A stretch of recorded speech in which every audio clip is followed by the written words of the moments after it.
नमस्कार, बीए टेलिभिजनबाट प्रसारण बिहान 10 बजेको समाचारमा यहाँलाई स्वागत छ। म समाचार प्रस्तुता एडिस्का बोगटी। सुरु गरौँ आजको प्रमुख समाचारबाट।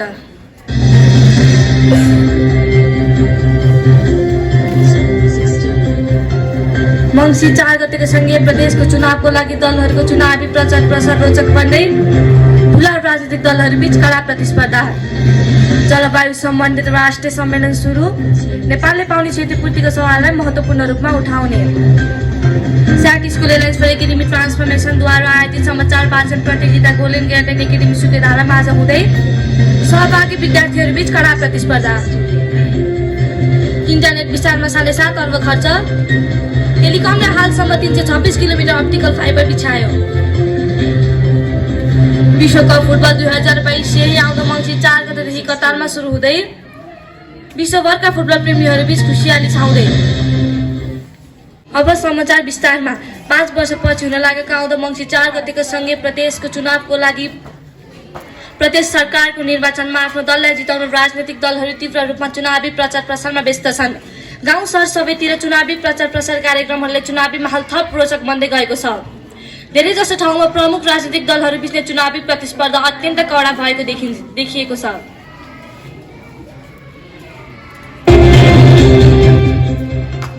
अब अन्तर्राष्ट्रिय समाचार। जलवायु सम्मेलनको 27औं संस्करण अर्थात् कोप 27 सम्मेलन आइतबारदेखि इजिप्टमा सुरु हुँदै यसअघिका सफलताको कार्यान्वयन र भविष्यको लागि मार्ग प्रशस्त गर्ने दृष्टिकोणका साथ इजिप्ट सरकारको आयोजनामा सम्मेलन हुन लागेको हो।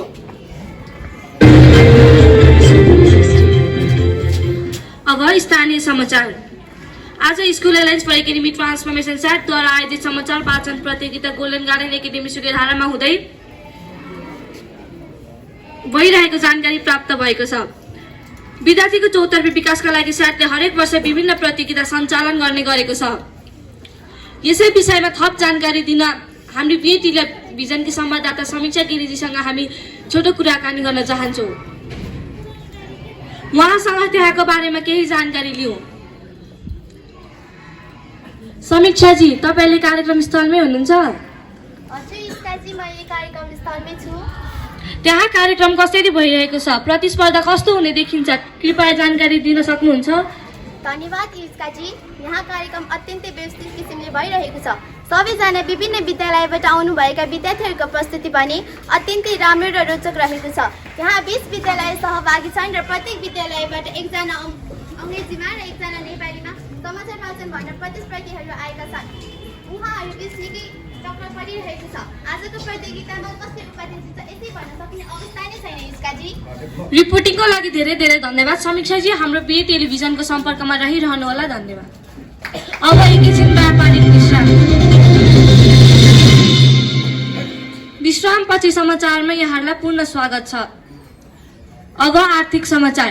देशैभर इन्टरनेट विस्तार गर्न सञ्चालित विभिन्न परियोजनामा 7.5 अर्ब भन्दा बढी खर्च भइसकेको नेपाल दूरसञ्चार प्राधिकरणले जनाएको छ। इन्टरनेट जडान गर्ने र निश्चित समयसम्मका लागि मर्मत सम्वाद सेवा समय दिने गरी सञ्चालित ती परियोजनामा करिब 7 अर्ब खर्च भइसकेको नेपाल दूरसञ्चार प्राधिकरणले जनाएको छ।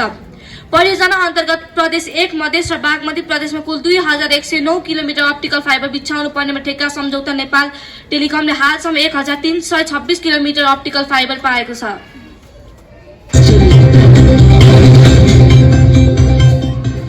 अब खेलकुद समाचार। फुटबल खेलको सबैभन्दा ठूलो प्रतिस्पर्धात्मक खेल फिफा विश्वकप 2022 यही आउँदो मङ्सिर 4 गतेदेखि कतारमा सुरु हुँदै कतार सरकारले विश्वभरका फुटबल प्रेमी पाहुनाहरूमा स्वागत गर्दै सम्पूर्ण तयारी सम्पन्न भएको जानकारी फिफाले दिइसकेको छ। विश्वभरका फुटबल प्रेमी मानिसहरूमा खुसियाली छाएको छ। उनीहरू आफ्नो देश र समूहको समर्थन गर्दै फिफा विश्वकप 2022 फुटबल हेर्नका लागि प्रतीक्षामा रहेका छन्।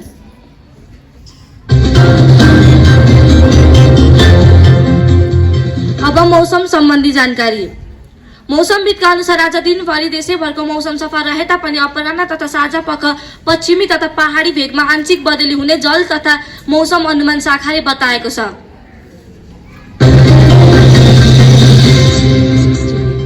समाचारको अन्त्यमा प्रमुख समाचार पुनः एकपटक। मङ्सिर 4 गतेको संघीय प्रदेशको चुनावको लागि दलहरूको चुनावी प्रचार प्रसार रोचक बन्दै ठूला राजनीतिक दलहरूबीच कडा प्रतिस्पर्धा। जलवायु सम्बन्धित राष्ट्रिय सम्मेलन सुरु। नेपालले पाउने क्षतिपूर्तिको सवाललाई महत्त्वपूर्ण रूपमा उठाउने, इन्टरनेट विस्तारमा 7.5 अर्ब खर्च, टेलिकमले हालसम्म 326 किलोमिटर अप्टिकल फाइबर बिछायो। विश्वकप फुटबल 2022 यही आउँदो मङ्सिर 4 गतेदेखि कतारमा सुरु हुँदै विश्वभरका फुटबल प्रेमीहरूबीच खुसियाली छाउँदै। अझ थप सत्य तथ्य जानकारीका लागि जोडिरहनुहोस् बिए टेलिभिजन। नमस्कार।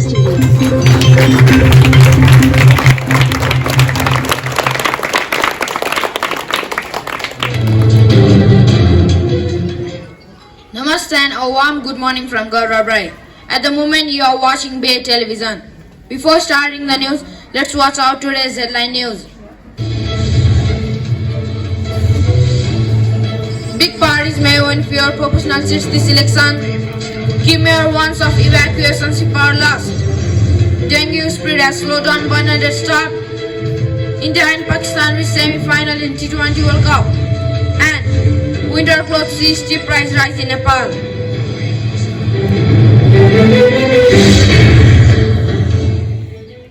Now the news in detail.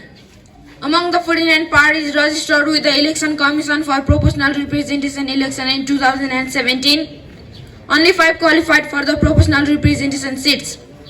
A party has joined at least one first past the post seat and 3% of ballot PR votes to cast nationwide to earn national party status as per the Political Parties Act 2017. The number of parties crossing 3% votes threshold is expected to rise in November 20 election. This shows big parties may have fewer seats this election.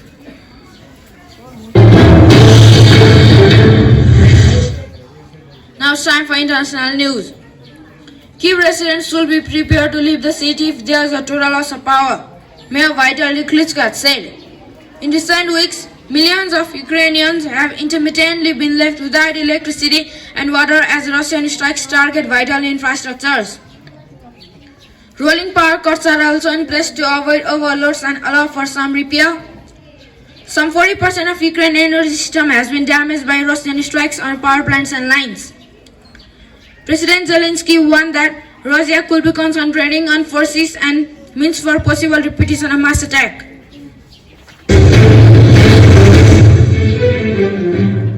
Now it's time for local news. Even though new cases of dengue have been declined significantly amid dipping temperature, entomologists warn that dengue spread has gone down naturally, but the risks are still there. They said that a new surge could start once the temperature rises, as nothing has been done to destroy the eggs of the infected mosquitoes.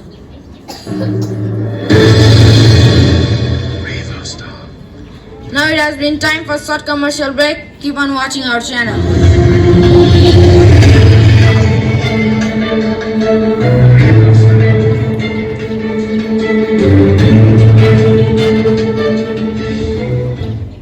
Once again, welcome back to the news. Now it's time for games and sports news. Surya Kumar Yadav smashed 23 balls half century as India topped with Zimbabwe with dominant 71 win over Zimbabwe in the T20 World Cup on Sunday. Yadav scored 61 not out just off as India finished with 1865 in 20 overs. In reply, Zimbabwe were bowled out for 115 in 17 overs, with Ravichandran Ashwin returning figures of 322, Hardik Pandya 216 and Mohammad Sami 214 shared 4 wickets. With the Super 12 stage completed, India finished as Group 2 winners to set up semi-final clash with England and Adelaide on Thursday.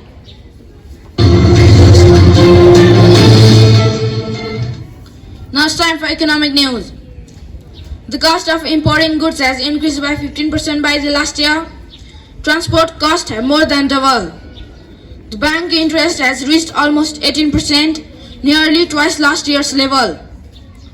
Traders says that the bank have stopped issuing loans and now cooperatives too are turning away from the borrowers. However, rents and workers' salaries are increasing day by day, said Naresh Kadwal, the immediate past president of the Nepal National Traders Federation.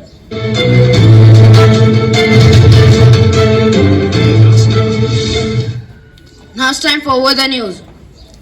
According to the weather forecast, today weather is partly cloudy There's a slight rainfall in the eastern part of the Nepal. Today's average temperature is 21 degrees Celsius. It's sunset at 5 o'clock today.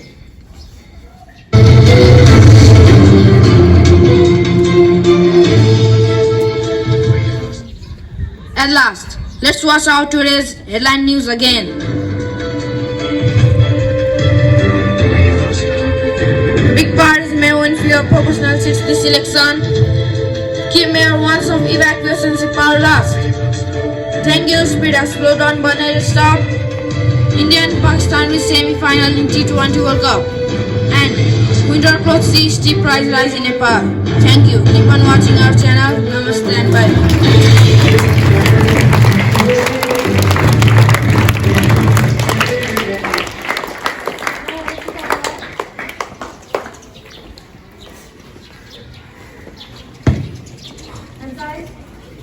Brooklyn Academy Secondary School, Sukedhara, Kathmandu. Brooklyn, quest for excellence. Phone 4370743.